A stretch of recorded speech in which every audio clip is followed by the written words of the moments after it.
Praise the Lord. सब कुछ जय मसीह की खुदाबंदी यीशु के पवित्र और मीठे नाम में मैं आप सभी का स्वागत करता हूँ। और मैं आज आपको बताना चाहता हूँ और आपको एक इम्पोर्टेंट टॉपिक के बारे में सिखाना चाहता हूँ कि आप किसकी आवाज़ को सुनते हो। क्या आप किसी ऐसे मनुष्य की आवाज़ को सुनते हो जो आपको हमेशा डिमोटिवेट करता हो, जो आपको हमेशा चिंता में डाल देता हो, वह आपके बारे में गलत विचार सोचता हो, वह आपको पीछे खींचता हो। हमेशा आप आगे बढ़ने की कोशिश करते हो लेकिन वह अपनी बातों में आपको उलझाकर आपको पीछे खींच लेता हो। या आप किसी ऐसे मनुष्य की आवाज़ को सुनते हो जो आपके साथ हमेशा भलाई ही सोचता हो और वह आपको सक्सेसफुल होता हुआ दिखना चाहता हो, वह आपको आगे बढ़ता हुआ दिखना चाहता हो। अगर आप किसी ऐसे मनुष्य के साथ हैं जो आपके साथ हमेशा बेकार करता है और आपको वह सफल नहीं होना देखना चाहता, वह आपको पीछे खींचता हो, तो मैं आपको कहता हूँ कि अभी वहाँ से भागो, उसका साथ छोड़ो और ऐसे लोगों के साथ जाओ जो आपको जिंदगी जीना सिखाएं, परमेश्वर के वचनों को सिखाएं, परमेश्वर की बंदगी में सिखाएं। जैसा कि हम देखते हैं बहुत से लोग इंस्टाग्राम यूट्यूब पर ऐसे ऐसे गलत गलत वीडियो देखते हैं, नेगेटिव थॉट्स वाली वीडियो देखते हैं जो उनके अंदर गलत विचार करने के उनको इतना टेम्प्ट कर देते हैं वो वीडियो कि वह गलत विचार सोचते हैं और गलत चीज़ें करने के लिए सोचने लगते हैं। पर आपको ऐसा नहीं करना है। आपको उन लोगों को सुनना है जो आपको अच्छी अच्छी चीज़ें सिखाएं, आपको बात करने का तरीका, परमेश्वर से प्रार्थना कैसे करें, बाइबल कैसे पढ़ें, आपको ऐसे लोगों को सुनना है।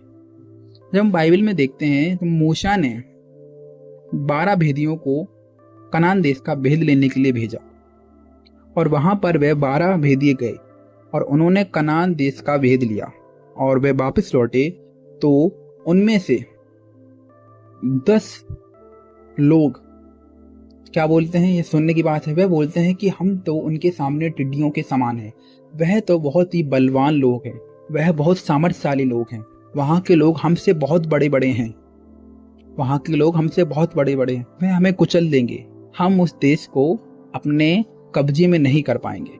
और यह सुनकर इजरायली लोग क्या करने लगे, हम पढ़ेंगे गिनती की किताब उसका 14 अध्याय और 1 पद। तब सारी मंडली चिल्ला उठी और रात भर वह लोग रोते ही रहे और सब इजरायली मूसा और हारून पर बुड़बुड़ाने लगे। उन्होंने उन लोगों की बातों को इतना मेडिटेट किया, इतना फोकस किया उन पर कि वह लोग परमेश्वर पर डाउट करने लगे और रात भर चिंतित रहे और वह रोते रहे और मूसा और हारून पर कुड़कुड़ाने लगे। वह उनकी चुगलियां करने लगे कि अब हम जो देश परमेश्वर ने हमें देने के लिए कहा था उस देश में हम नहीं पहुंच पाएंगे, परमेश्वर हमें चाहता है कि हम उस देश में पहुंचे और वह लोग हमें मार दे। वह ऐसी ऐसी बातें करने लगे।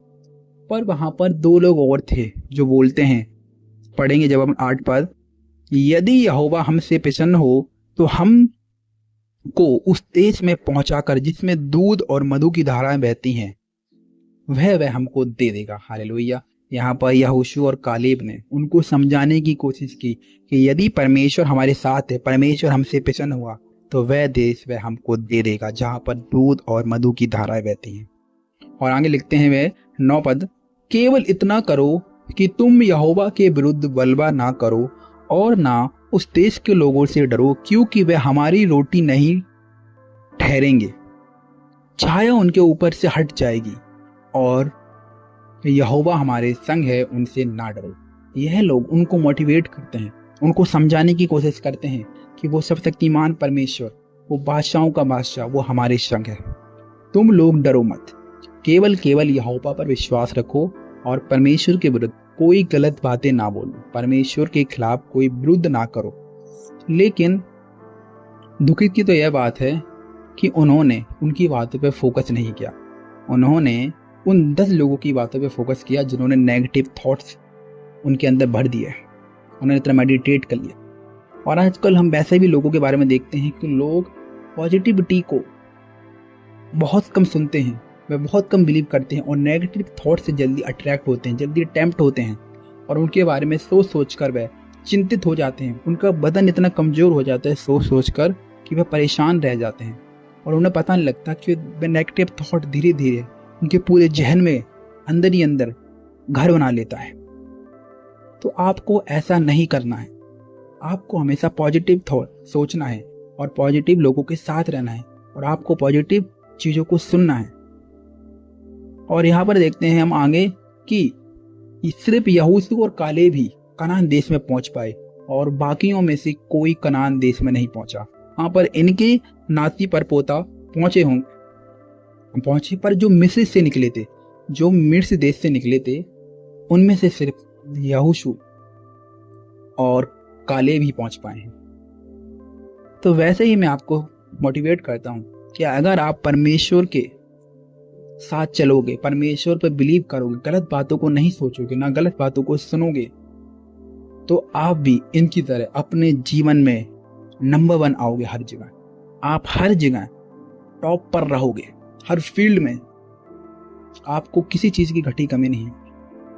तो आशा करता हूं कि आप समझ गए होंगे कि मैंने आपको क्या समझाने की कोशिश की है। आमीन।